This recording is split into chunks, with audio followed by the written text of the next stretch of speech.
Fala pessoal, sejam bem-vindos ao nosso canal, mas antes de assistir esse vídeo, se inscreva no canal, ative as notificações e deixe seu like. Que Deus te abençoe grandemente.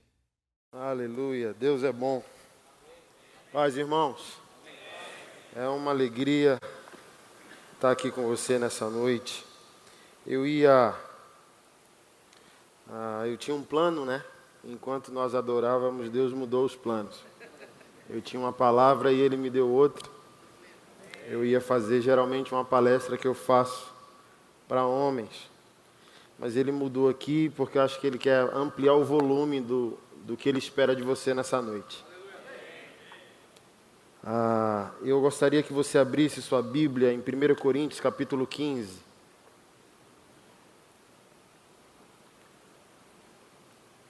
Versículo 22.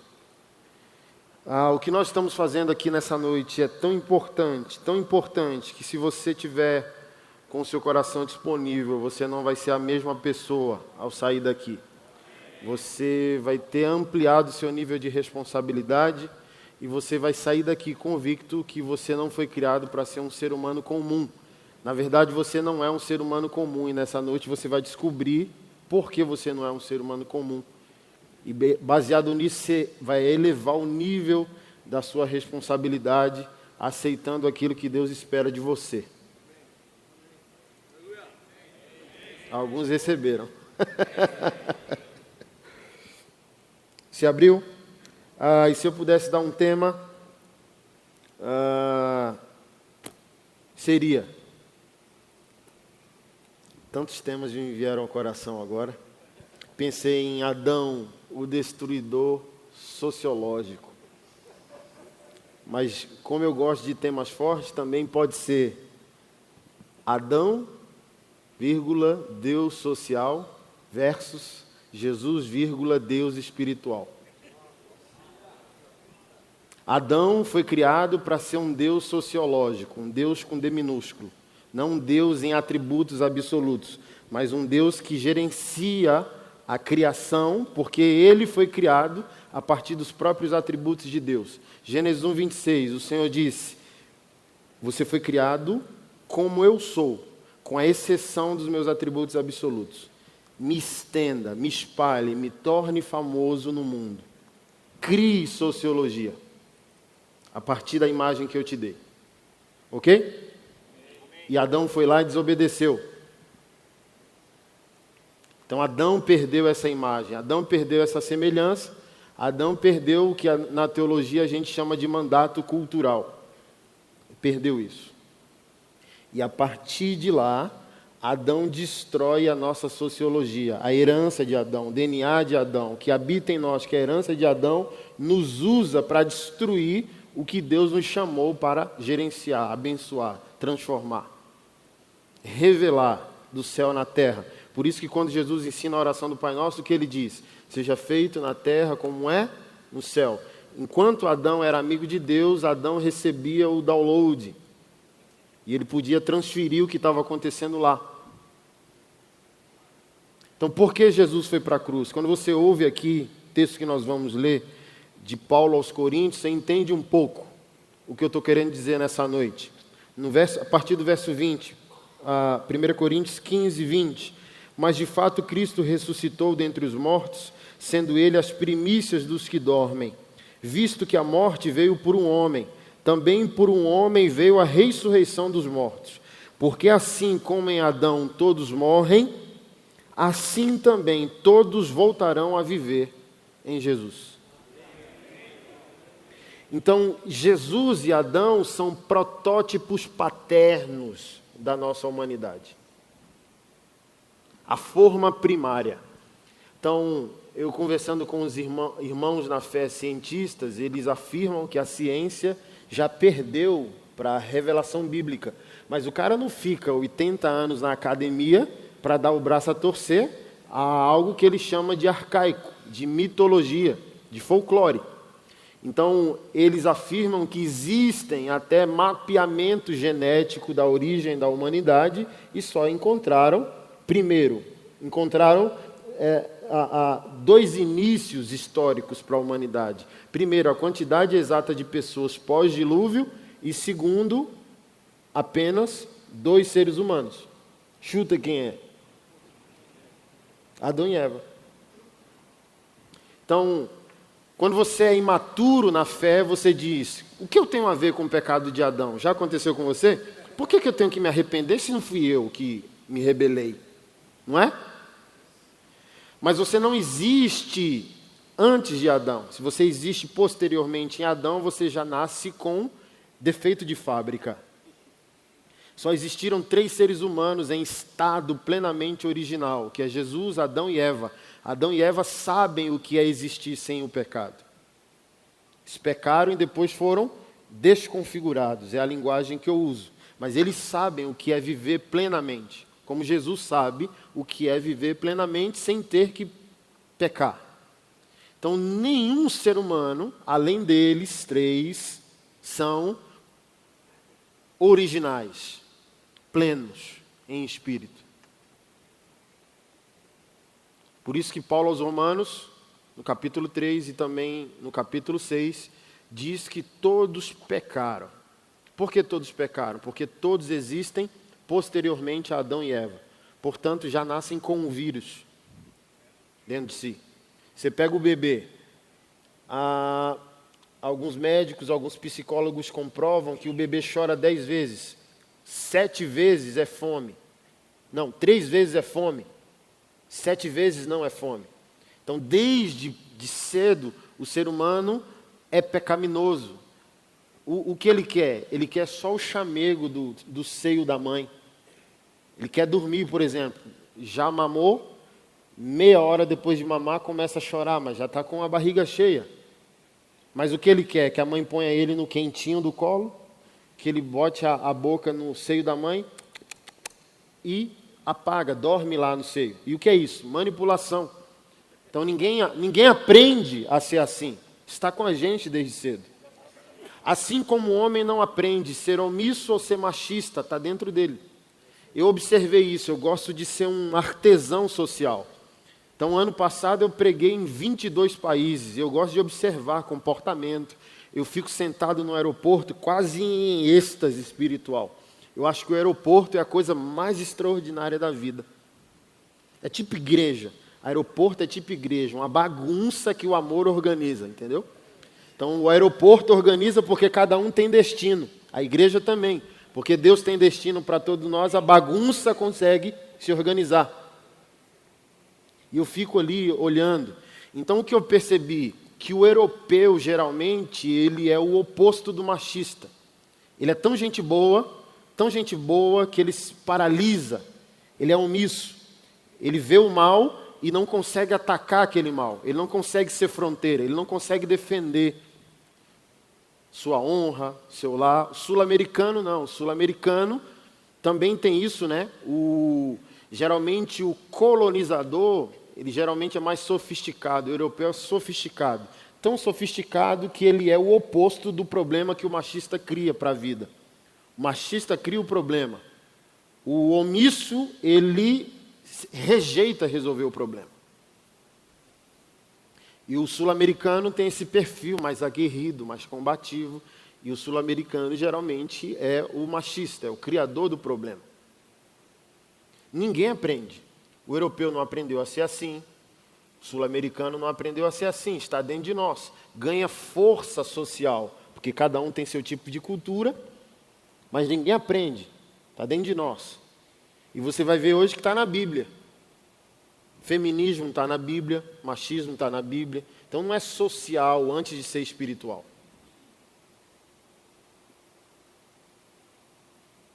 Então, o que eu quero tratar com você nessa noite? Você sair daqui convicto que Adão não é mais a sua forma social. Adão te ensina sociologia e te ensina de maneira distorcida. Adão é um Deus sociológico e um Deus caído. Então ele não tem muito o que te ensinar, principalmente porque ele se portou diante de Deus como um vitimista. E quando o homem se põe como vítima diante de Deus, Deus não pode gerar um destino para ele. Eu sempre gosto de citar isso. Quando Deus perguntou se o boleto era de Adão, porque homem bíblico, homem de caráter, homem cristocêntrico, quando o profeta de Deus e a palavra convence o homem, põe as provas diante dele, ele diz: o boleto é meu e eu vou ter que pagar. Então Deus pergunta para Adão: o boleto é teu? E Adão diz: não é meu, não fui eu. E eu gosto muito de Davi, porque quando Deus chega para Davi e diz: o boleto é seu? Ele diz: é meu, fui eu. E você não vê nada na Bíblia de Adão além da queda, mas você vê muita coisa de Davi na Bíblia. Inclusive que ele era um homem segundo o coração de Deus, tendo cometido um adultério qualificado com um homicídio. Olha que trágico. Como que um homem capaz de fazer algo tão danoso consegue ser amigo de Deus, consegue acessar a intimidade de Deus e ser alguém amado por Ele. Um pouco baseado no que eu quero falar para você.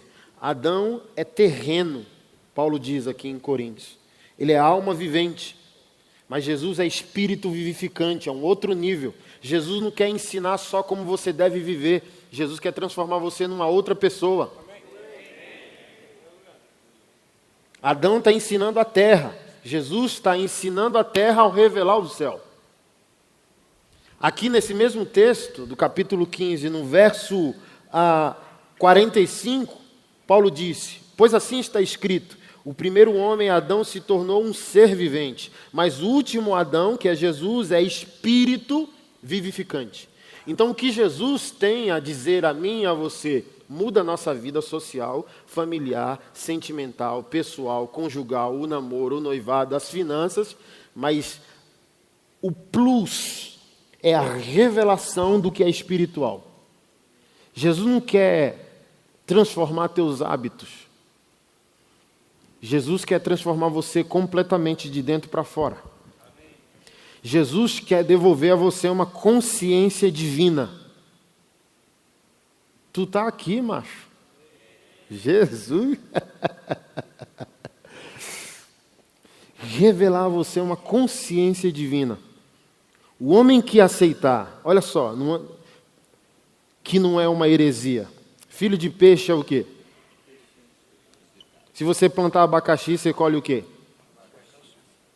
Se Jesus revela que Deus é meu Pai, e porque eu sou filho de Deus, eu deveria, no mínimo, sem forçar a barra, entendeu?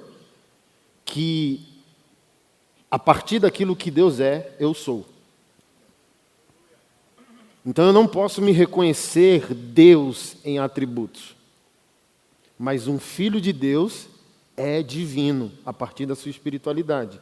E o resgate da sua espiritualidade transforma a sua sociologia, seus valores, sua visão, seu comportamento, seu casamento, suas escolhas, seu namoro. É por isso que eu sempre digo, se eu me aceito como Deus na terra, com D minúsculo, Deus não mente, Deus não rouba, Deus não vê pornografia, Deus não violenta, Deus não se masturba.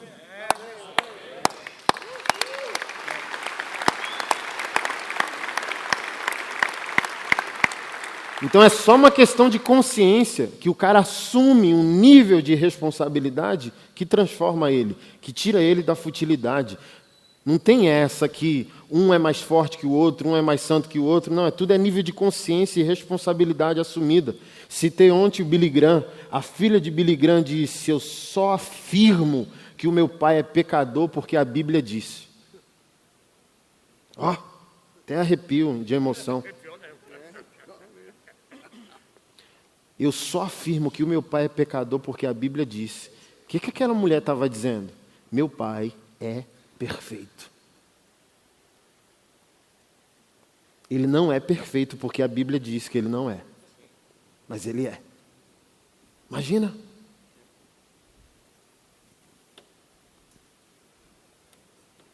Então o que Deus espera de nós não é mudança de hábito, de comportamento, controle de comportamento, é transformação. Eu sou filho de Deus, portanto eu sou responsável de revelar o meu lar aqui na terra, os valores do meu lar. Oração do Pai Nosso de novo, seja feito na terra como é nos céus. Eu sou responsável de revelar o meu lar.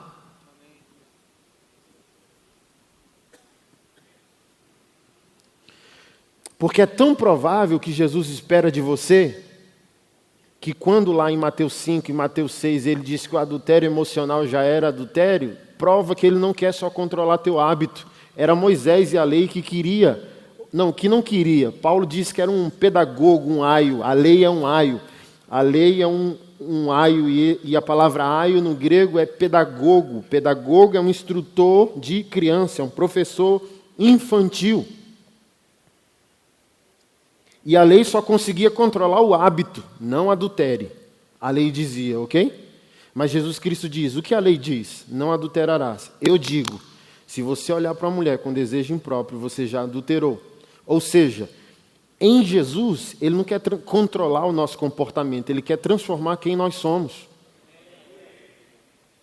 Moisés não ficaria irritado se você pensasse em adultério. Ele só queria que você não adulterasse. Mas você podia pensar o que quisesse. Jesus já elevou o nível. Não, eu não quero que você adultere, e se você pensar em adultério, você, para mim, já está reprovado. Porque eu não vi. João Batista disse, eis o Cordeiro de Deus que tira, que arranca, resolverá o problema definitivamente. O Cordeiro de Deus tirará o pecado do mundo. Então, em Jesus, eu e você nos tornamos um outro tipo de homem. E por que a bronca com a nossa masculinidade? Porque chegou ao ápice social da desconstrução da masculinidade. Citei, vai começar uma novela, filho da mãe, filho da mamãe, sei lá o que era. Faz 14 anos que eu não assisto TV, me falaram essa semana. Filho da mãe. Acho que é amor de mãe, filho da mãe. Amor de mãe. Sabe o que vão tratar na novela? Esse Édipo eterno, no qual a relação entre mãe e filho é a relação mais importante da existência humana. Isso é um crime contra o Evangelho. E o que é isso? Para desconstruir a sua masculinidade, de você ser um homem com 35 anos, 40 anos e deveria ser potente, viril, cristocêntrico, frutífero, cultivador espiritual, social, servo da igreja local, servo da sociedade, servo da família, mas você é escravo afetivo da sua mãe. Principalmente se ela não teve um homem. E ela escraviza você a partir daquilo que ela não teve. Então está na moda, então Riachuelo, Renner, C&A já estão e em breve anulará o departamento masculino, que a sexualidade é híbrida, já vendem maquiagem para você, como um homem. A roupa que serve em mulher servirá em homem, a roupa que serve em homem servirá em mulher, é o filme. Você pega Netflix e você percebe que grande parte do conteúdo é ideologicamente intencional para inserir ideologia de gênero, a alienação parental, tudo. Eles escavam tudo. Esses dias estava assistindo uma série que eu gostei muito, Peaky Blinders, que foi uma história real em Londres de uma gangue que existiu. Olha só, os caras estão garimpando a história humana para pegar acontecimentos isolados e criar um conteúdo artístico para colocar a desconstrução numa embalagem perfeita para você consumir. Eu gostei muito e gosto da arte, sei. É a minha maneira de exercer fé, eu sei usar isso, redimir isso para a glória de Jesus, ok? Mas é uma agenda intencional que os caras inserem. Se você entrar na Netflix, você vai perceber o quê? Um alto teor de conteúdo para considerar o crime belo. Já percebeu? Quem percebeu aqui? Quem assistiu Narcos aqui, a história lá do narcotraficante? Quase eu chorei quando mataram o cara no telhado. Aí quando eu vi, eu disse, tá amarrado, Keila. Miserável do cara, se não convertesse, tinha... Porque olha só, no filme, ele era um filho bom, porque quando a mãe chegava, ele apagava o baseado. Viu? Você viu? Tipo, não, tem que respeitar a minha mãe. E quantas mães ele fez chorar? A gente não vê. E a intenção dos caras é essa, romantizar o que não é romântico, santificar o que não é santo. Olha, o cara é um pai de família. Quantas famílias não destruiu? Então, intencionalmente estão trabalhando para a minha e para a sua aniquilação. Por quê? Porque, na minha opinião, chegou o momento histórico de uma curva nunca vista. O que a gente está falando de avivamento é só um ensaio. Vai vir, no meu discernimento profético, vai haver só mais um avivamento. E Jesus volta. Uma escassez de valores, é por isso que as ideologias estão infernais, assim, para desconstruir tudo. Porque o Senhor falou do esfriamento do amor. Ok? E onde o homem entra nisso? O diabo sabe. Você pega no Antigo Testamento, o diabo matava quem? Menino ou menina? Primogênito. O homem é a coisa mais perigosa e a coisa mais eficaz que Deus criou. Um homem que entende, falei isso ontem em Maringá, um homem que entende quem é Deus, portanto passa a entender quem é. Assim, ó, faz o diabo fazer uma outra reunião. Faz ele recalcular a rota e dizer, temos que mudar planos. Por isso que ele quer desconstruir, viciar você com 5 mulheres, viciar você em pornografia. Porque quando você acorda, você vira um tipo de legionário, espartano, assim, ó, imagina. E anjos de Deus começam a cooperar com você para o resgate da humanidade. É como se um homem que renascesse valesse mais que 10.000 homens.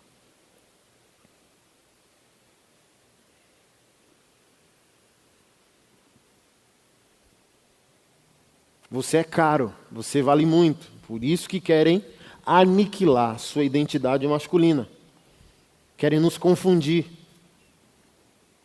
Querem chamar masculinidade clássica de masculinidade tóxica. Eu detesto esses neologismos ideológicos. Eu fui na Câmara dos Deputados em Brasília, uma deputada do Partido Novo me convidou para participar de uma audiência pública sobre o papel do homem na violência doméstica.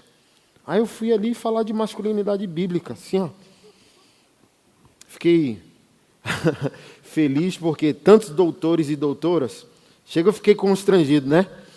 Uns 6 na mesa e doutor na Holanda, pós-graduado em tal PhD, tal, pá. Todo mundo, quando chegou na minha, só, pastor Anderson. Doutor em quê? Doutor em nada. Mas 1 Coríntios, chamando quem não é para envergonhar quem é.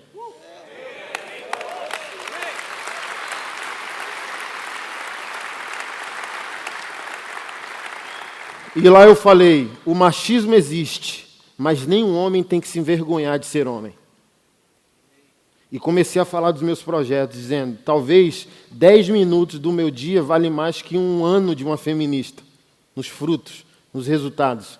Então, juntos, sim, venceremos, combateremos o machismo, mas não temos vergonha de ser homem.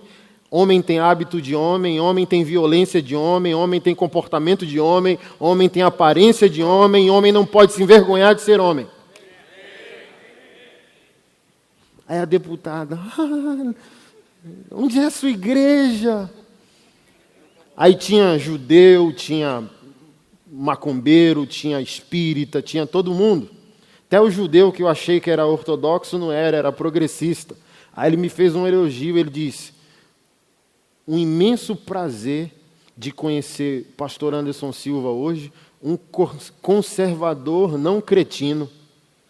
Aí eu falei, é um elogio? Eu estou me sentindo elogiado. O que ele quis dizer? Cara, é tradicional, mas faz sentido. Eu acho que é aqui que está a vantagem do homem bíblico. Não é ter uma estereotipia de macheza. Arma, UFC, eu ia falar sobre isso. Masculinidades têm variáveis, sim. O cara nerd, que é crente, santo, que ama o Senhor, não vai gostar de, vamos pescar, vamos caçar, vamos ver UFC, vamos ver futebol. Não tem, biblicamente, não há uma estereotipia de masculinidade. Você está aqui? Ser homem, à luz da Bíblia, é amar Jesus, ser santo, ter uma família, se não for ter uma família, tem um propósito em celibato. Tem um propósito, isso é ser homem. E não tem um estereótipo.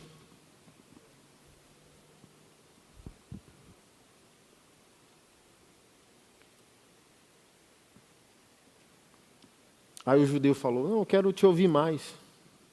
Falei, cara, que elogio, ó. Conservador, não cretino. Continua não gostando do que você fala, mas fala, me encurralou, fez sentido, me colocou na parede. E é isso que eu falo, onde há homem bíblico, há fronteira, há defesa, há resistência. Mas é necessário haver coerência, simetria, sempre estou tratando disso. Um homem bíblico não pode dizer que o gay vai para o inferno enquanto ele sai de um culto como esse para consumir pornô. Tem que haver simetria. Não, homossexualidade é pecado, mas a sua masculinidade é um ponto de referência, é um ponto de vista. Você é uma inspiração a quem te vê, a quem te segue. Se parte da homossexualidade é uma distorção da referência de paternidade, você é essa referência. E eu sempre disse ontem, digo hoje, um homem de Deus, um homem bíblico está cercado de homossexuais, de tão convicto que ele é da sua masculinidade. Ele se torna pai social. Mas o estereótipo não, entendeu? Não é para isso que Jesus chamou a gente, gente. Tem uma pregação minha, dócil e viril como Jesus. Somos assim. Extremamente dóceis e viris quando necessário. Jesus extremamente inclusivo e extremamente exclusivo nas horas de necessidade. Purificou o templo, confrontava pessoas. Então você tem que virar essa contradição comportamental. Ora cheio de amor, ora cheio de confronto. Ora cheio de confronto, ora cheio de amor. Ora faz bem a todo mundo, ora faz mal a todo mundo. No bom sentido. Você é uma interferência, você é um ponto de sobriedade. Porque o que está acontecendo hoje, a partir da desconstrução de todos os nossos valores? Um recorte desonesto e ideológico de quem Jesus é. Jesus é amor. E negaram a ele todos os outros atributos. É como se Jesus virasse algum tipo de tolerante. Mas o próprio Cristo disse nos Evangelhos, se você ainda permanece rebelde ao Filho de Deus, sobre você ainda repousa a ira de Deus. Palavras de Jesus. Ou seja, não é porque Jesus nos perdoou na cruz que o boleto está pago para quem é rebelde ao que ele fez na cruz. Eu paguei seu boleto, você não aceitou, agora você vai ter que pagar.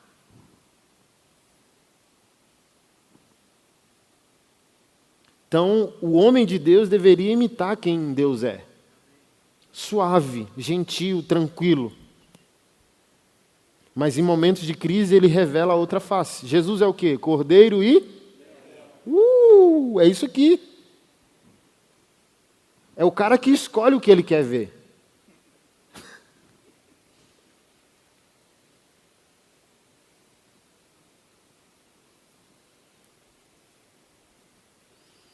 A gente não pode ir para os extremos. Tem que sintetizar os dois. Sou cordeiro, sou leão. O que você quer? É igual, eu tenho 13 anos de casamento. Minha esposa só viu o filho de Adão uma vez. Só uma, assim, ó. Aí ela, misericórdia. Eu falei, deixa o monstro que Jesus botou para dormir em paz. Você gostou do que você viu? Ela disse, não. Então deixa ele dormindo. Para que mexer com o cara? O cara já apagou. O Senhor pegou ele, deu um mata-leão e disse, dorme. E botou para dormir. Então deixa eu ser ovelha. Mas, por exemplo, se você agir contra a minha família, eu vou ser ovelha? Por exemplo, não é o caso discutir tudo que veio à tona por causa das últimas eleições sobre pena de morte, porte de arma e tal. Então a gente não pode, porque é cristão, criar um fragmento do Evangelho. Porque, por exemplo, de fato, para a nossa legislação, a gente não consegue hoje, sem uma reforma educacional, de hábito, de caráter do nosso povo, estabelecer algo drástico como prisão perpétua, pena de morte. Então, tanto de inocente que vai entrar nesse funil aí de maneira injusta, ok? Mas isso não é contraditório à fé, baseado na Bíblia toda como cosmovisão bíblica, Romanos 13, sobre aquele que faz o bem não deve temer a punição da autoridade. E indo logo para os finalmente, Jesus Cristo tomou uma decisão como guardião de sua família. Ele tolerou seus inimigos por anos, milênios. E um dia ele vai ter que tomar uma decisão por causa de sua família. Por exemplo, o inferno não é uma criação do diabo para o fim de si mesmo.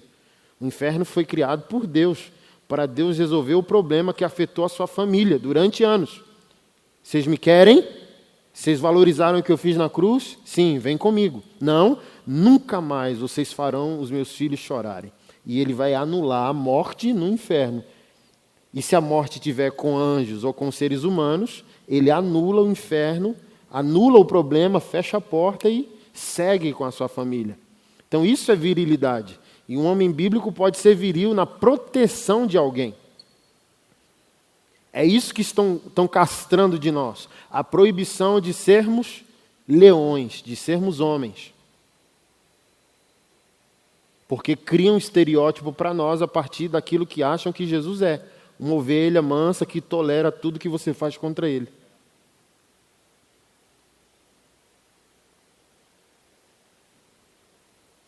E tentam anular a sua potencialidade. Por isso que uma das minhas falas é: seja homem, não peça permissão e nem desculpe-se por isso. Claro, se você for redimido, e como eu disse, eu não estou falando de estereotipia de macheza. Estou falando de masculinidade plena, bíblica, redimida, santificada. Meu filho, certa vez, chegou a carta da escola. Pai, comparecer à diretoria, o seu filho agrediu um amigo de sala. Aí Paulo, tá maluco, cara? Brigou na escola, bateu em alguém. Aí ele virou para mim e disse: não, eu fiz o que o senhor mandou, fiz o que o senhor me ensinou. Aí eu falei: ensinei você brigar? Ensinei você bater nas pessoas? Ele disse: não, o senhor só me ensinou a defender os indefesos. Aí eu falei: me explica.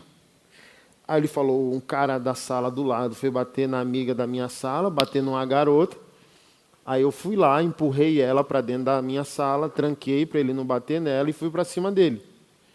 Aí dei um empurrão, uns 2 murros, eu falei: bateu no moleque? Eles: não, levei uns 10, 20 murros dele. Mas pelo menos ele não bateu nela, bateu em mim. Aí eu ali, no calor da situação, eu penso assim, né? Se um pai age com seu filho no momento, ele perde a graça de Deus. Então, quando a Bíblia diz que a criança precisa de disciplina, disciplina não é violência. Então, você só faz depois de 2 dias. Quando parou a ira, parou o sentimento que aquela situação gerou em você. Então, eu esperei 2 dias e chamei ele para uma conversa. Fomos correr, né? No parque, levei ele. E eu falei: Espírito Santo, como repreender e elogiar o menino ao mesmo tempo? Aí eu chamei ele e disse: o que você sentiu? Você ficou alegre ao brigar com o cara? Não, pai, não fiquei não. Falei: amém, isso é o sentimento de um cristão verdadeiro. Não há felicidade no conflito. Mas olha só, você foi um homem, parabéns. Você fez o que um homem bíblico faria. Você não brigou, você defendeu um indefeso. Quando você usa violência para parar uma outra violência, o Evangelho não vai considerar violência. Não é ódio contra o cara, é amor à garota. Nisso eu te aprovo. Mas toda vez que você tiver prazer no conflito, numa briga, em um ato de violência, seu pai não está do seu lado, nem a Bíblia e nem Deus. Você entende isso, filho? Entendo, pai. Sua cabeça quebrantada, chorando. Vamos orar. Oramos, dê um beijo, um abraço, eu te amo. É isso. Isso é um homem bíblico. Sem estereotipia. Estou aqui para te amar. Mas e você força a manifestação de uma outra face? É contigo. Falei ontem. Há algumas semanas na nossa igreja eu tive que lidar com assédio sexual de menor de idade. Vou para cima. Fiz a denúncia. É crime. Fiz a denúncia e chamei para o gabinete para Mateus 18. Teu irmão peca, vai até ele. Se não aceita, leva 2 ou 3. Se não aceita, expõe para a igreja. Se não aceita, ele não nasceu de novo. É gentil e publicano. Então a gente é pastor, está aqui para ser ovelha para vocês. Mas vocês não querem, a gente vai ser leão. Aí alguém levantou dizendo, pô, não concordo em denunciar o irmão. Se fosse tua filha, que tipo de pastor tu queria ter?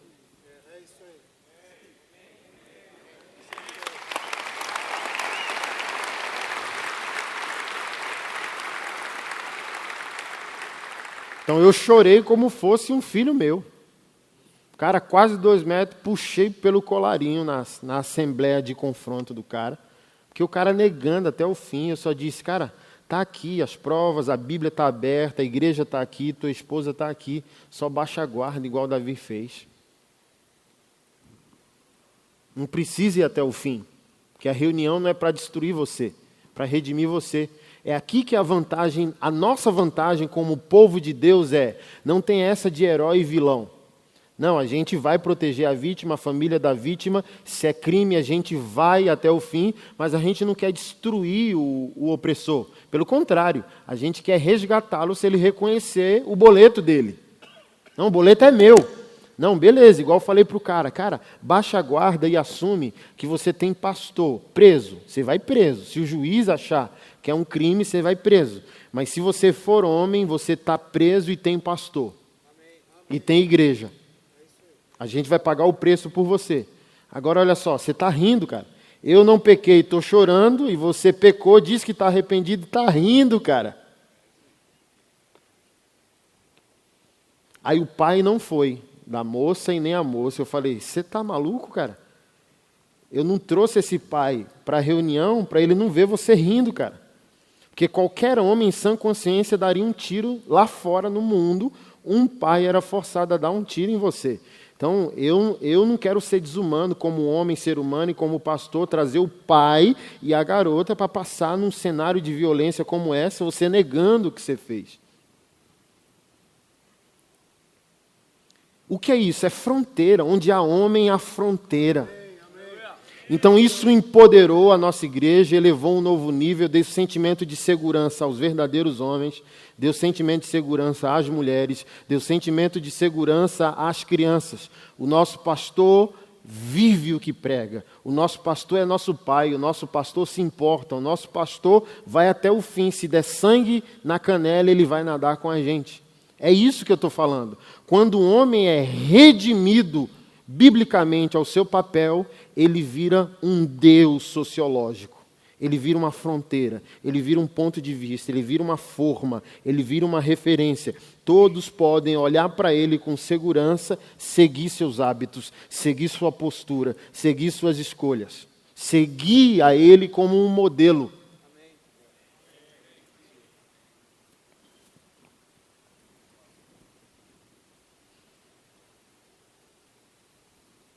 E o mundo está entrando em colapso por causa disso. Venhamos e convenhamos. Temos uma grande parcela de culpa em tudo isso. Onde nós estamos? O que nós estamos vivendo? Não queremos mais crescer como referência. Enquanto as referências morrem, o mundo se destrói e afeta tudo à nossa volta. Igreja, cultura, arte, esporte, tudo está em crise por falta de referência. E a referência vem de onde? Do homem. Por isso os grandes males partem de nós. Se você observar os grandes males sociais onde começam na disfunção da nossa masculinidade.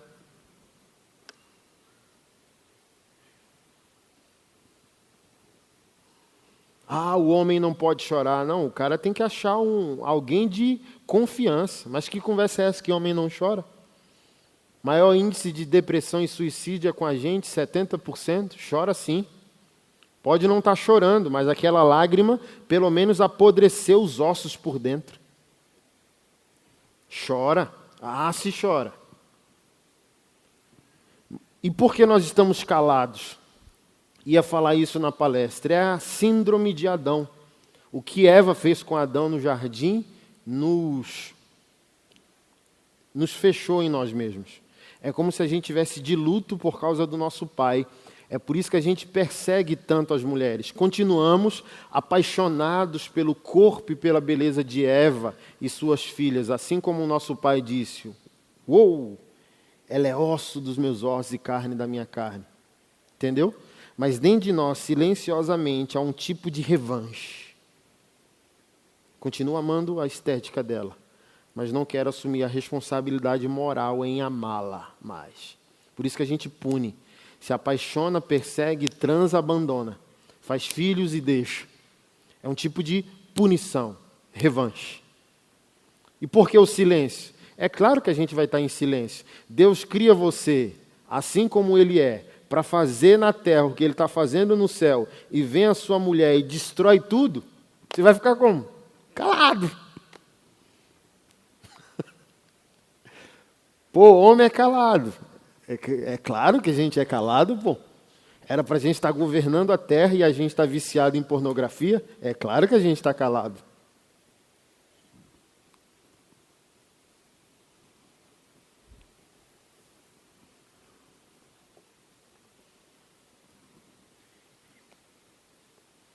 Você sabe do que eu estou falando. Quando você vê um homem, você quase derrete. É por isso que a gente gosta do UFC.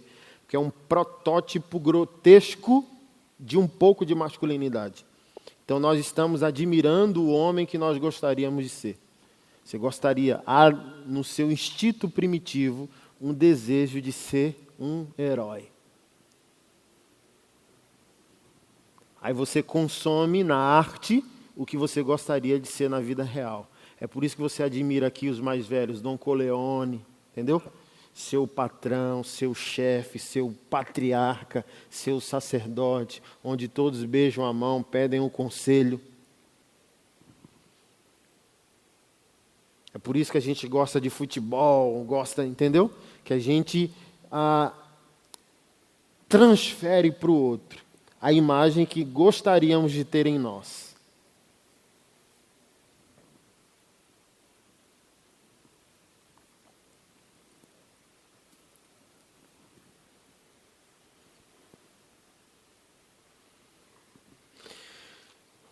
Paulo disse, quando escreveu para Timóteo,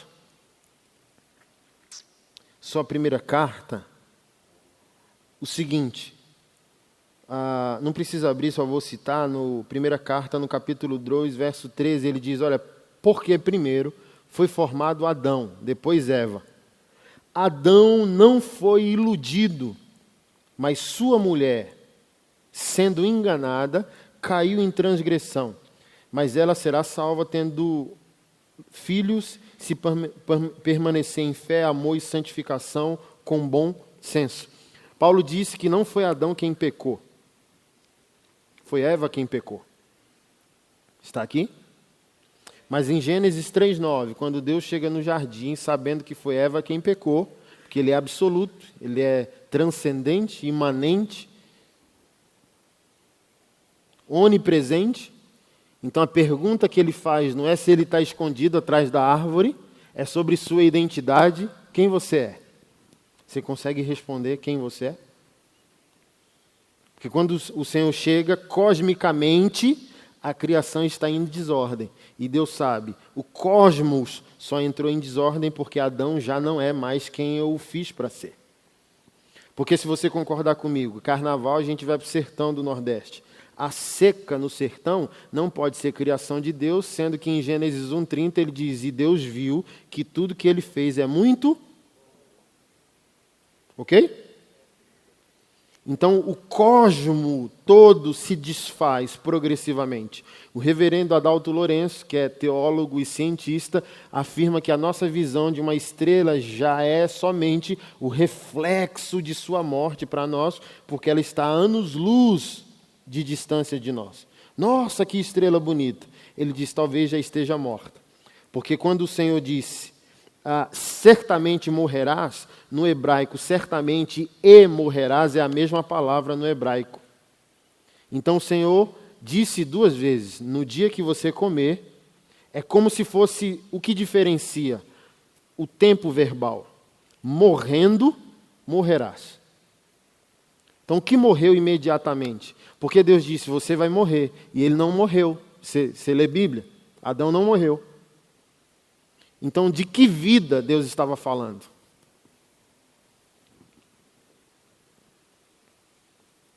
O que morreu imediatamente? A imago Dei, a imagem de Deus. No homem e na criação. Deus morreu no homem. Só sobrou um pouco de Deus no homem. Mas a totalidade de Deus morreu no homem.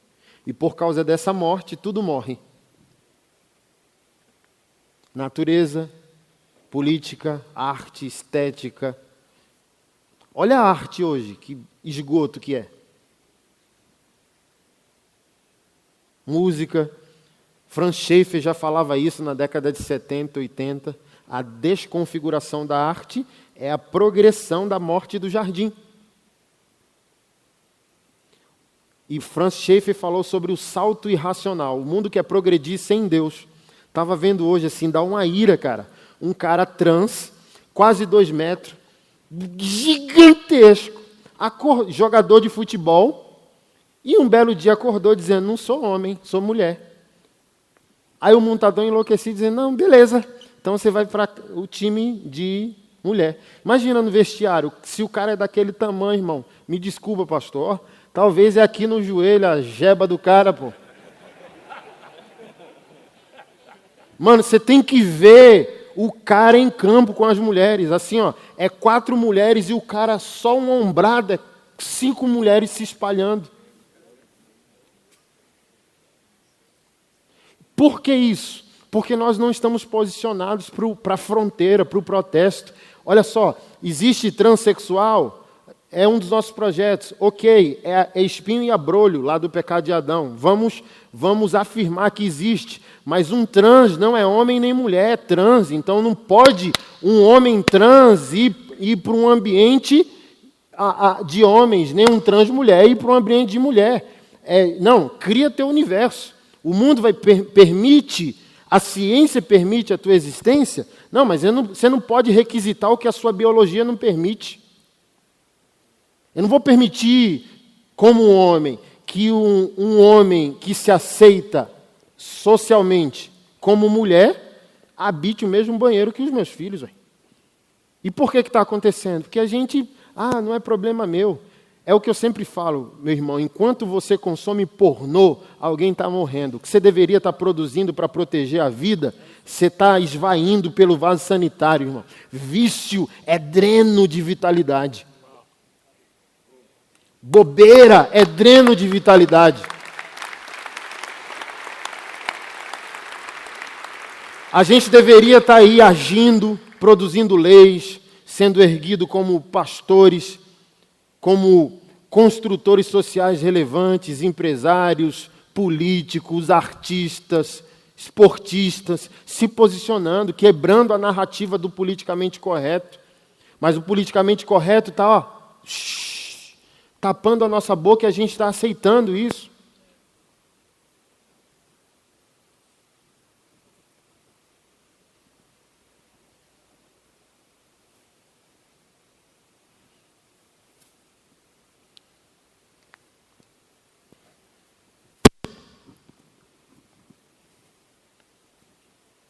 Quando Deus chegou no jardim, Deus não responsabilizou a mulher. Foi ela quem errou.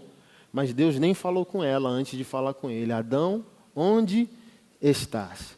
Aí ele diz, ouvi tua voz, tive medo e me escondi. Mas o Senhor não estava perguntando sobre a geografia dele. A localização geográfica. O Senhor estava perguntando sobre a identidade. Quem és? Quem te tornastes? Quem te disse que tu estás nu? Qual o motivo da tua existência? Qual a tua origem? Qual o teu destino? Por que tu estás aqui? Quem tu és? E ele não sabia mais responder. Aí começou a nossa crise, a destruição sociológica vem por meio daí. Adão, nosso pai, não consegue mais responder a Deus quem é. Por isso que nós não sabemos quem é. Falei ontem, o que me transformou sobre pornografia e mulher? Descobri quem eu sou e descobri quem ela é. Quando eu descobri minha divindade, que é a minha semelhança com o meu pai, que o seu filho foi para a cruz para restaurar, eu aceitei que a atriz pornô é potencialmente minha irmã. Meu pai usou o meu irmão mais velho para ir para a cruz me salvar e potencialmente salvá-la. E se eu amo e fui redimido, eu não posso fazer dela escravo do meu prazer, senão eu vou ser questionado disso. Se você foi redimido e me ama, eu fui para a cruz para salvar a humanidade, como você ousou escravizar potencialmente sua irmã ao seu vício?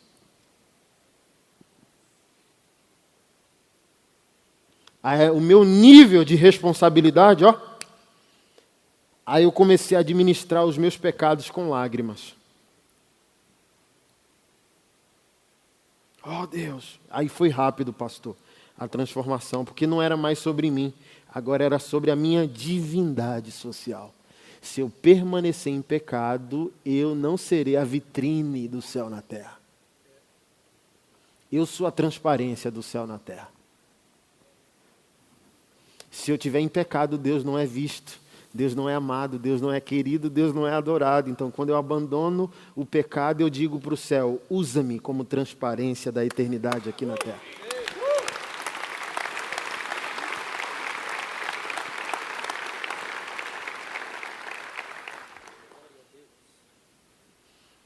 E eu não falo isso com arrogância, falei ontem, falo hoje de novo. Me coloque numa sala com 5 TV ligadas com pornografia, hoje eu consigo me levantar, sem ereção e sair. Coloca uma mulher nua na minha frente e eu levanto e saio. Não que eu sou melhor que você, mas eu aceitei minha responsabilidade sociológica. Eu aceitei minha semelhança divina, é sobre isso. Não é que eu sou bom, não é que você é pior que eu. É que responsabilidade divide meninos de homens. Que no outro dia você vai estar arrependido. E eu odeio, pastor, me arrepender. Eu, Anderson, odeio ter que me arrepender. De bobeira, entendeu? Não é que eu não me arrependo, não, é que eu odeio ter que me arrepender. Eu estou concluindo uma construção, e no meio dessa construção eu dou uma bobeira de bom senso, que faz eu voltar para o início do jogo. É no mínimo ignorância da minha parte, burrice da minha parte. E eu detesto isso. Eu detesto ter que ser repreendido por algo que o meu bom senso resolveria.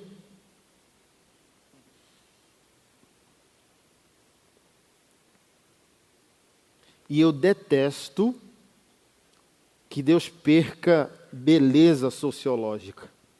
Entendeu? Eu gosto de lavar a honra de Jesus socialmente falando, entendeu? Eugene Peterson, quando fala sobre pastores, ele fala sobre o substantivo que não carece de adjetivos. Ele diz, pastor era um substantivo viril potente. Então, quando me perguntam como eu gosto de ser chamado, eu sempre respondo, pastor. Mas hoje ele diz, o substantivo perdeu potência e a gente precisa acrescentar adjetivos ao substantivo. Então, quem é o Anderson? É aquele que quer reconhecer a potência do substantivo. Então, quando eu melhoro como pastor, pai, cidadão, marido, filho, é como se eu estivesse lutando no braço para tornar Jesus famoso. Aquele pastor não. Aquela igreja não. Eu conheço. Eu amo isso, entendeu? Por isso que eu também comprei a briga dessas garotas.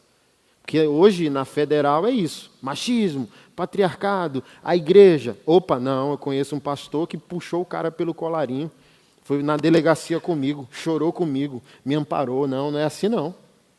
Nem todo pastor é igual, nem toda igreja é igual, nem todo crente é igual.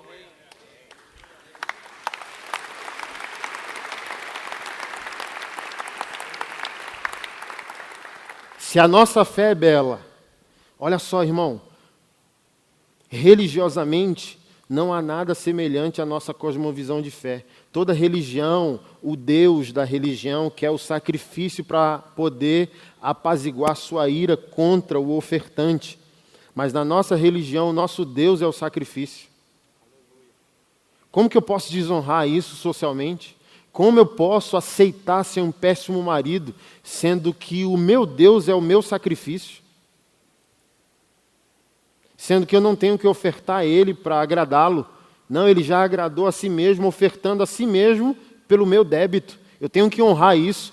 Eu tenho, num senso moral, que honrar isso.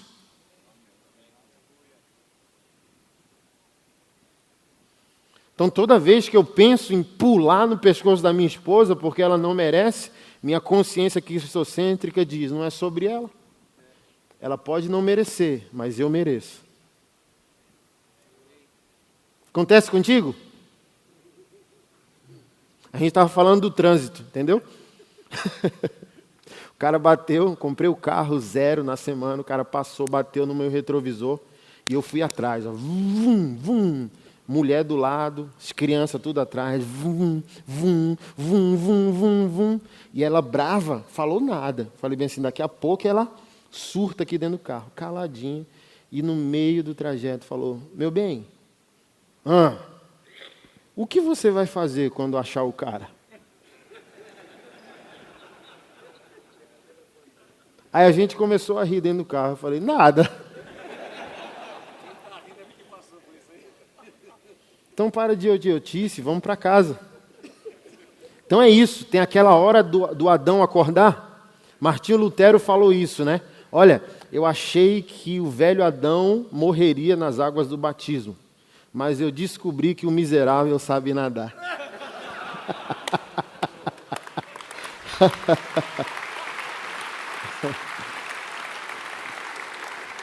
Então tem a hora da selvageria, da ira. Aí a consciência cristocêntrica diz, a pessoa não merece, mas eu mereço. Aí eu, Anderson, não gosto de perder essa briga moral. De fato, Jesus, você merece, eu abro mão. Volto atrás.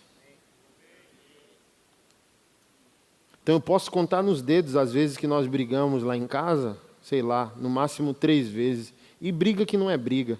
Creme dental no meio ou no fim. Por quê? Somos perfeitos? Não, só essa consciência freia. Tanto ela quanto eu. O outro pode não merecer, mas Jesus merece, eu vou frear meu comportamento. Eu vou contar até 10. Eu vou dormir e amanhã a gente discute, porque se eu discutir hoje a gente briga.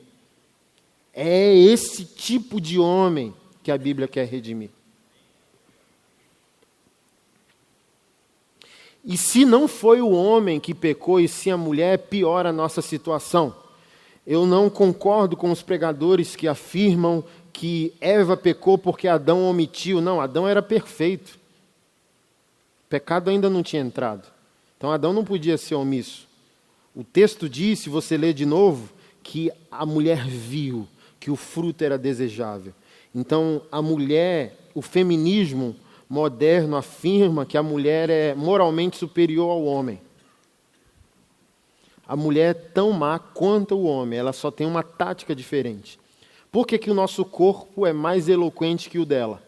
Porque fomos criados primeiro e recebemos de Deus o mandato cultural. Porque o homem mais fraco derruba a mulher mais forte, a mulher mais forte às vezes não consegue derrubar o cara mais fraco de um recinto. Porque o nosso corpo foi criado com a eloquência, nós somos a fronteira. Você está aqui? Ela não é a fronteira, mas ela é a sabedoria. Ela é tão sábia que ela se torna estrategista. Ela aceita, qual é o seu nome? Geisel. Ela aceita que o Geisel é a cabeça, desde que ela engane ele e se torne o pescoço da cabeça. Ó, do que adianta um homem que é cabeça com a mulher que o manipula com o pescoço? Essa é a mulher. A força dela é diferente. Ela é sutil.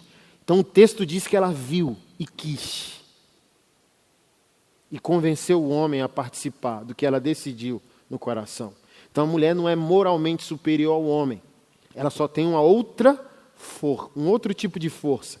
Por isso que Salomão em Provérbios diz que a sábia edifica e a tola com a sua própria mão derruba. Então ele está dizendo que a construção não depende do homem, depende da mulher. É tão provável que em 1 Pedro capítulo 3, a partir do verso 1, diz: se o marido não responde à fé, ele pode ser salvo sem palavra alguma por sua mulher em silêncio. Olha quem é a mulher. Tão poderosa que a Bíblia diz que ela pode ganhar o homem para Deus calada.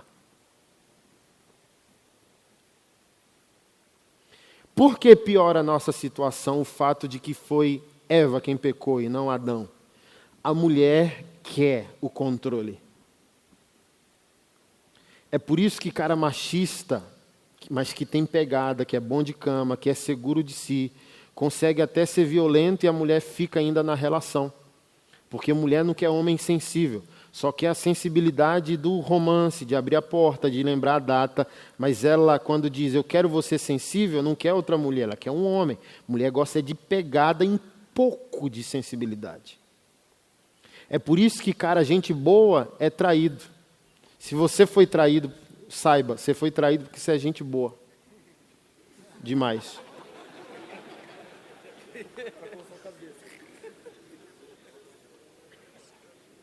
Ah, não sei, meu bem, você que sabe.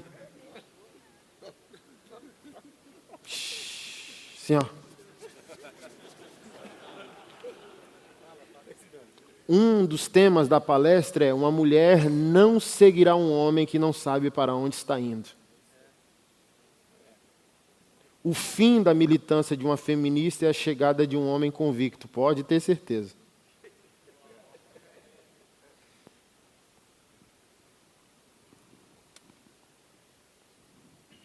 Então a mulher sempre vai lutar. Eva foi a primeira feminista. Desde sua mãe Eva, a mulher vai lutar por uma posição que não é dela. E por que aumenta o nível da nossa responsabilidade? Porque se nós somos homens por amor, nós não permitiremos que a nossa mulher pegue o volante.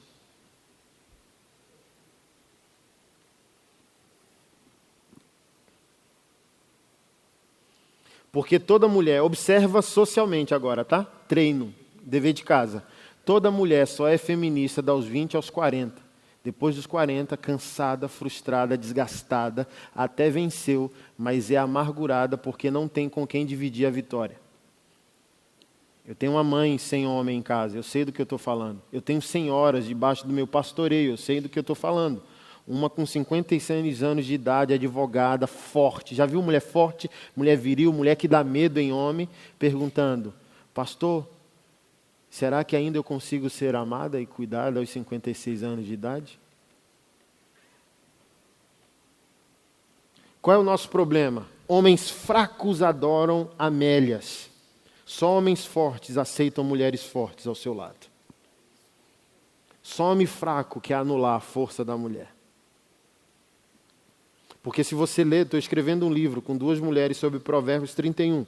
Aquela mulher nunca vai ser Amélia. Aquela mulher não é doméstica. Lê o texto com respeito. Ela cozinha, mas diz que ela tem funcionários, comprou propriedades, de longe negocia, produz. À noite a lâmpada não apaga, fala sobre desejo sexual. Ela é proativa. A fama que o marido tem nas praças é por causa dela. Então só um homem fraco quer anular uma mulher atrás de um fogão. Eu sei que um homem é provedor, mas vamos colocar aqui uma hipótese. Você é pedreiro e nenhuma indignidade na sua profissão. Mas você consegue ganhar 5 mil por mês como pedreiro, ok? Ela é médica e como médica consegue ganhar 10. Você é tão inseguro da sua masculinidade que não permite ela trabalhar e anula ela atrás do fogão. Se vocês dois tivessem a mente de Cristo, vocês iam entender que ela não ganha 10, você não ganha 5, a família ganha 15. Ela sabe o lugar dela e dá a você a honra como sacerdote. Eu acho que é possível, se as pessoas pensassem como Jesus pensa.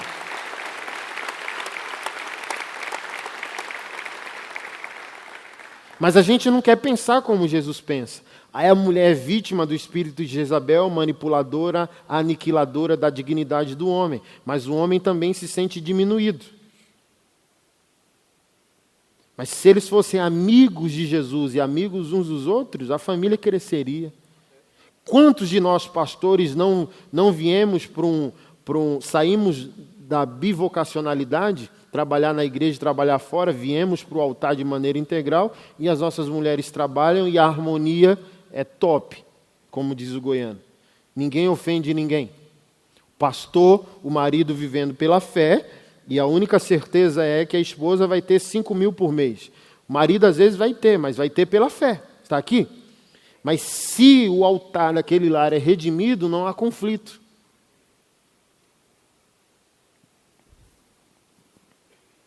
Então você tem uma responsabilidade ferrenha de tomar de volta para si o volante da vida.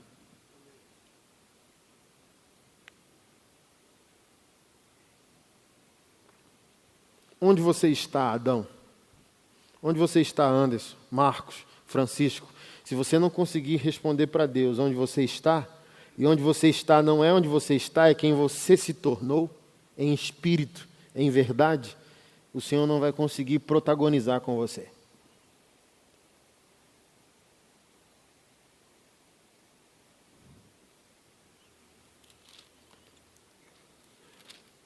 Para a gente encerrar, lá em Gênesis, capítulo 3, verso 16, está escrito por Moisés. Deus disse à mulher: aumentarei muito os seus sofrimentos na gravidez. Com dor você dará à luz a filhos, o seu desejo será para o seu marido, e ele o governará. Espera aí, deixa eu abrir na King James. A King James é pesada com esse texto.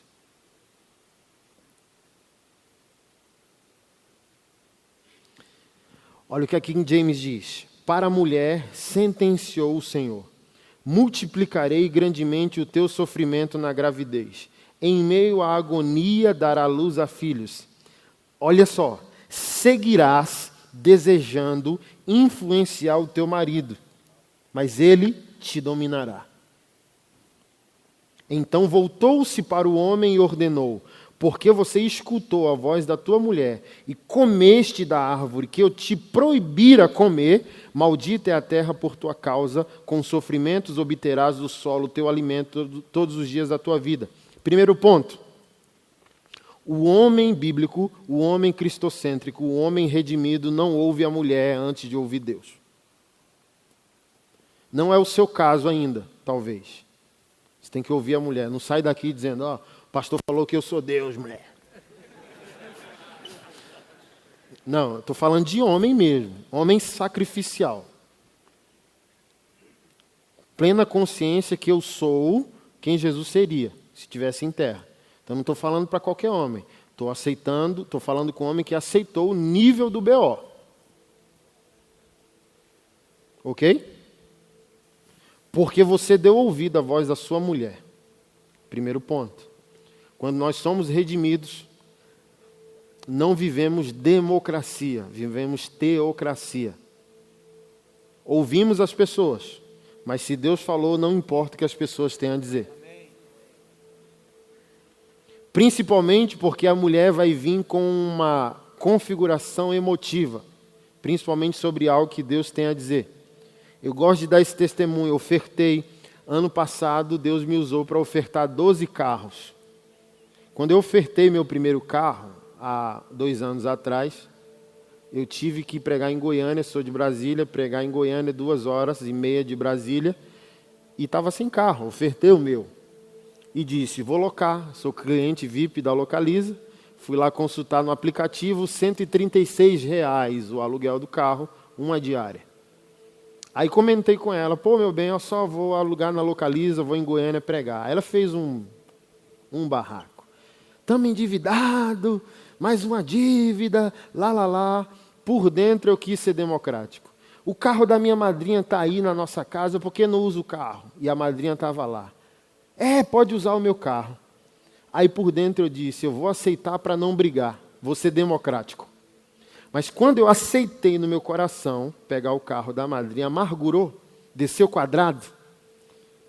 Tipo assim, é como se Deus dissesse: tu negociou tua masculinidade. Com a cara assim. peguei o carro da madrinha, fui para Goiânia, ela foi comigo, pregamos, foi espetacular, cura, novo nascimento, tal, voltamos. Voltando de Goiânia, passamos por Anápolis, né, que é a cidade entre Brasília e Goiânia, o motor do carro fundiu. E deu para eu puxar para o posto. Puxei para o posto, Adão já querendo acordar, lembra do Hulk? Eu já bolado, aí peguei, liguei para o guincho, o cara do guincho falou, R$500. E 4.500 o motor. 5.000, tudo. E ela de cabeça baixa, ela virou para mim e disse, me perdoe. Aí eu já, pelo menos é crente. Mas também eu falei bem assim, do quê? Eu vou te perdoar do quê? Qual é o objeto do teu arrependimento? Tu está arrependida de quê? Eu tenho que te perdoar por quê? O que tu fez? Fala aí para mim. Aí ela quebrou de novo, ela disse, por me meter numa decisão que não cabia a mim. Aí virou igreja. Eu disse, Keila, o que é pior? Pagar R$136 numa locação de carro ou R$5.000 num carro que não é teu, do dinheiro que é de Jesus. Se tu não tem compaixão das pessoas que teu marido salvaria com esse dinheiro, tu tem que entender que pelo menos era o dinheiro dos teus filhos. Aí ela com a cabeça baixa falou, é pior 5.000 num carro que não é meu.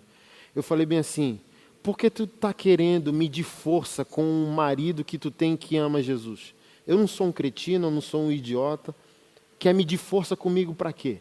Teu marido não tira nada de ti, só devolve. Teu marido ama Jesus, teu marido ama a família.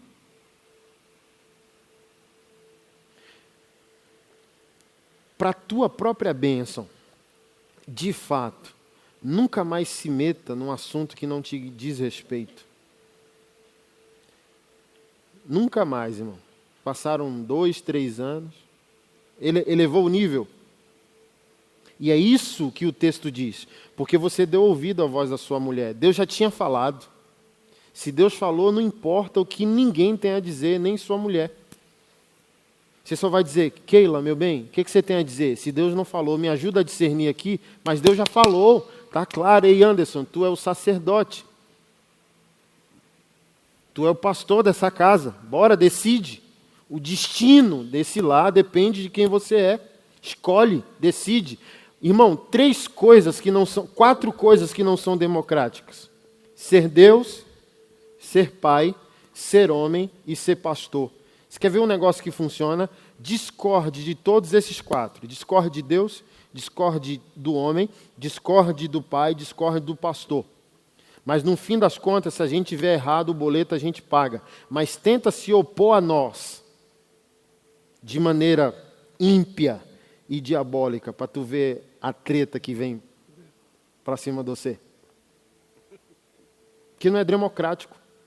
Pastor não precisa perguntar à ovelha o que ela acha.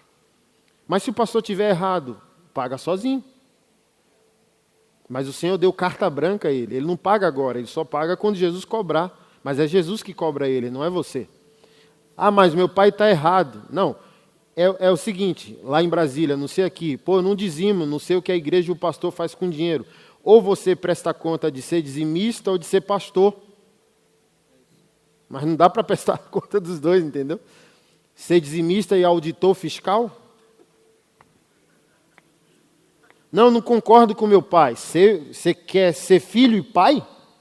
Não concordo com meu marido. Você quer ser esposa e marido? Então não é democrático. Porque você deu ouvido à voz da sua mulher, maldita é a terra por tua causa. Isso é tão evidente que até hoje, todo dano social, você vê que o percentual masculino é muito maior que o feminino.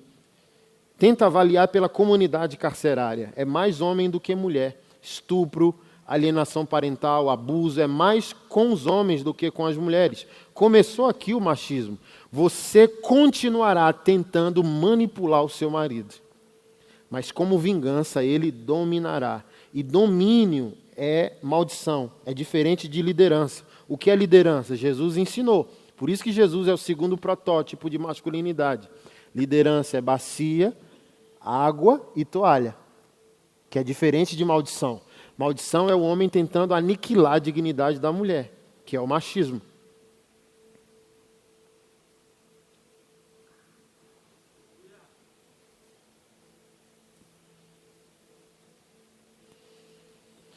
E onde que está, pastor, a redenção disso? Para a gente poder encerrar de fato. Olha como a Bíblia é maravilhosa. Os autores não se encontraram. Existem, às vezes, centenas de anos de diferença de um livro de outro, de um autor de outro. O problema que aconteceu no jardim, Paulo resolveu em Efésios 5. No verso 22, ele pede que a mulher submeta-se em tudo. E no verso 26, ele diz que o marido deve morrer pela esposa como Cristo morreu pela igreja. Mas o verso 1 de Efésios diz: sede imitadores de Deus como filhos amados. Amém. Então não há transformação sem batismo de consciência a partir do amor. A mulher só consegue se submeter ao homem se primeiro ela foi batizada com o amor de Deus e a graça de Deus. O homem só consegue morrer pela mulher se primeiro ele foi batizado com o amor do Senhor. Porque não é sobre a mulher mais. Deixa eu falar algo para você. A sua fidelidade, a sua namorada, noiva, esposa, não é por causa dela, é por causa do batismo de amor. Não tem nada a ver com ela. Você não é fiel por causa dela. Você é fiel porque você foi batizado com uma nova vida, um novo coração, uma nova consciência. É sobre Deus, é sobre adoração.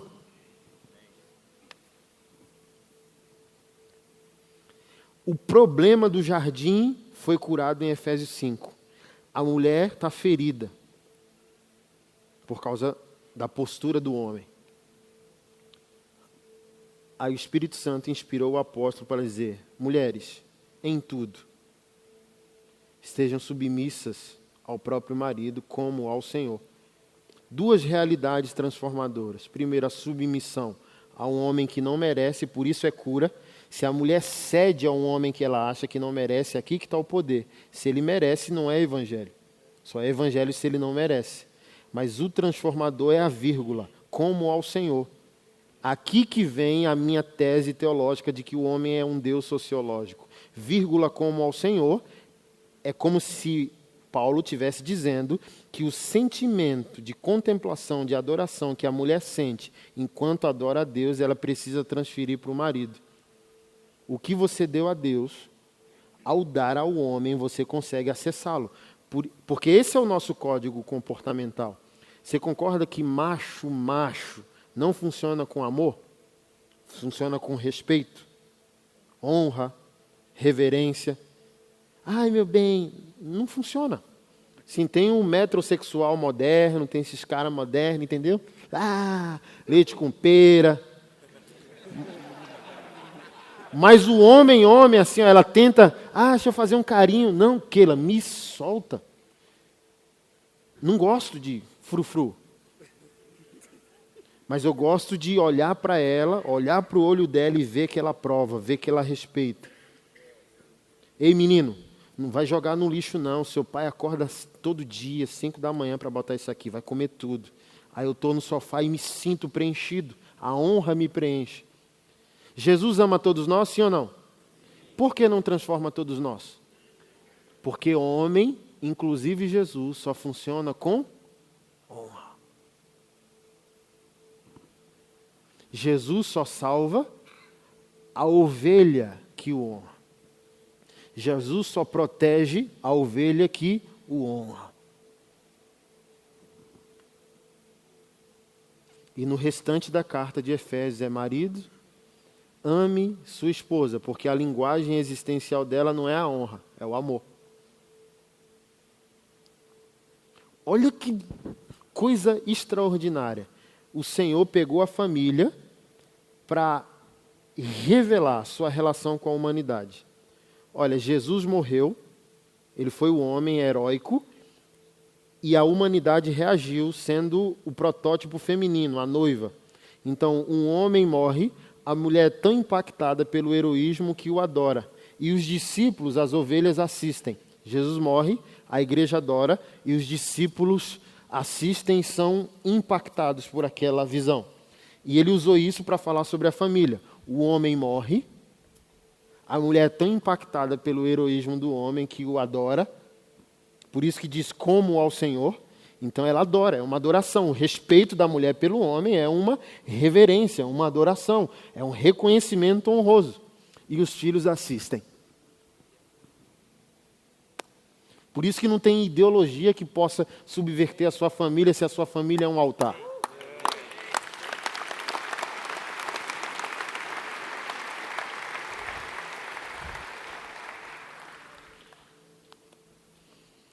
Você tem que sair daqui com um novo nível.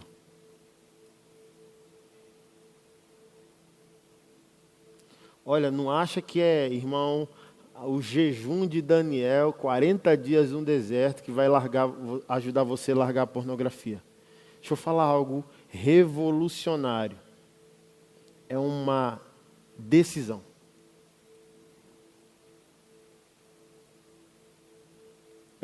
Eu aceito minha responsabilidade. É assim, ó. Você é um garçom e o Senhor botou uma bandeja na sua mão. Os copos dessa bandeja são pessoas. No mínimo seus filhos, seus parentes, seus amigos.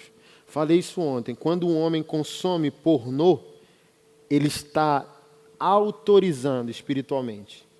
Aqui eu não quero ser místico, eu não sei o que vai acontecer, mas vai acontecer. Se autorizou espiritualmente, de maneira cósmica, a ação das trevas contra o teu legado.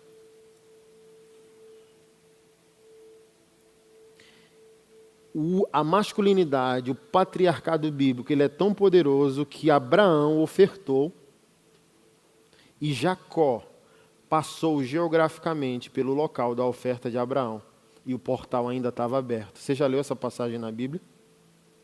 Abraão parou a peregrinação, levantou um altar a Deus, adorou e foi deitar. Jacó, 100 anos depois, passou pelo mesmo lugar, parou, adorou e foi dormir. E acordou no meio da noite e disse: parece que eu estou diante da porta do céu. O que um homem está escolhendo hoje, ele está permitindo que faça parte da vida dos seus netos.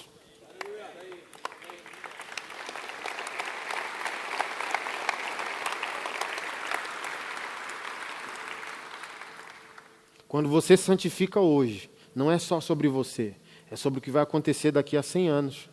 Quando você oferta hoje, isso deve, irmão, transformar não só o teu caráter, mas a tua vida, a tua espiritualidade. Quando você dá uma oferta hoje, aqui em Londrina, algo pode acontecer daqui a 100 anos, irmão. Isso é o reino de Deus.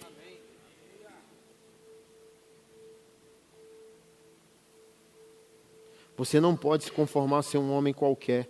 Você não pode se conformar a ser um homem independente, viciado, aniquilado nos seus hábitos, sendo que há um Deus crucificado chamando você, dizendo: venha, você está cansado e sobrecarregado, venha a mim. Você não pode se contentar.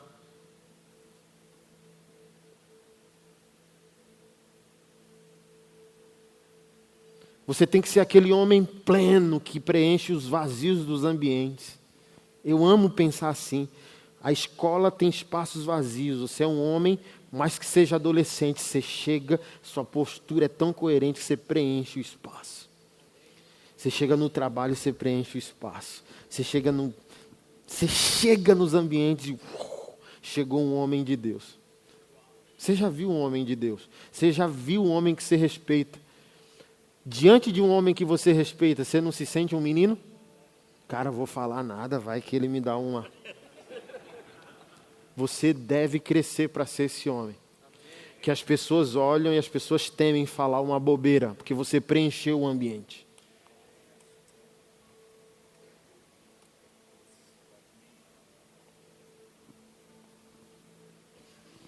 Eu amo isso, eu amo você, irmão.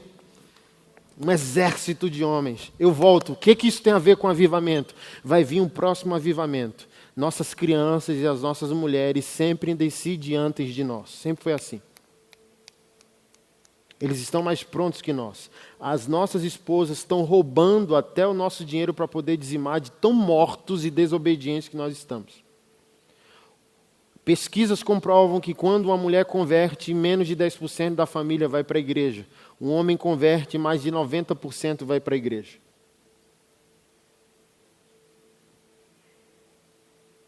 O homem é a chave mestra do negócio. Então as mulheres e as crianças estão recebendo o vinho de Deus na igreja. Mas elas chegam em casa e se deparam com você, com a masculinidade que não funciona. Aí Deus pega o vinho que eles pegaram na igreja e o vinho cai no chão, porque não tem odre para colocar esse vinho. Nesse novo avivamento, nós somos a fronteira, assim, ó. Nós somos o fronte da igreja.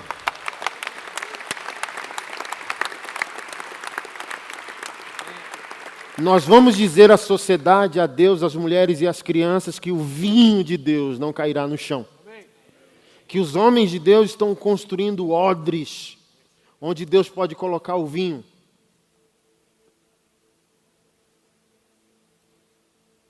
Que nós não teremos mais justificativas injustificáveis. Que nós aceitaremos quem fomos criados para ser. Pastor, mas eu não tive pai.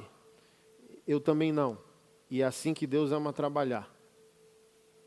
Se você não foi, você será. Como que Deus nos cura? Deus fará você ter uma voz naquilo que não tiver uma voz para você. Você não teve pai? Você vai ser um pai. Você foi pobre? Deus vai te dar provisão para anular a fome de alguém. O que você não teve, Deus vai te dar unção, provisão e compaixão. As pessoas falam, por que tanto gay, pastor, na tua vida? Tu já foi gay? Eu disse, não, mas eu não tive pai. Então, a dor cruza. E uma unção vem para você ser por aquela pessoa que você não teve. Você é esse cara. E não depende da idade.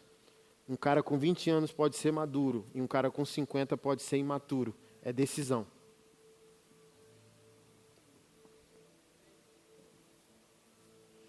Eu quero orar por você, mas primeiro eu quero orar por aqueles que não se reconhecem como um discípulo de Cristo. Não entregaram sua vida ao Senhor. Não nasceram de novo.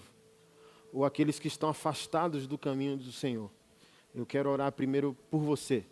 Não se envergonhe de vir aqui à frente, porque o pecado, nem o diabo e nem você tiveram vergonha do que aconteceu antes dessa noite. Eu quero orar por você aqui na frente. Eu quero que você venha aqui à frente. Se você está afastado dos caminhos do Senhor e quer se reconciliar com Ele. Ou se você nunca confessou o Senhor Jesus como Senhor sobre a sua vida. Venha aqui à frente.